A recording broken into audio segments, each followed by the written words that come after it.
So what's up sa inyo mga kaloko, no? Ako nga po pala si Jake Magnus, King of Crazy and FLM Defender, no?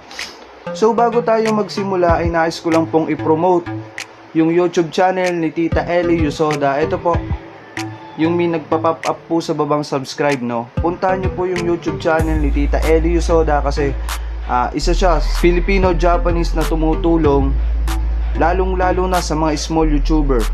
Nakikipagpalitan siya nun sa doble yung ibinabalik niya at tumutulong din siya sa mga kababayan natin, no? So sana suportahan po natin si Tita Ellie Yusoda. Ayan po yung YouTube channel niya, yan po.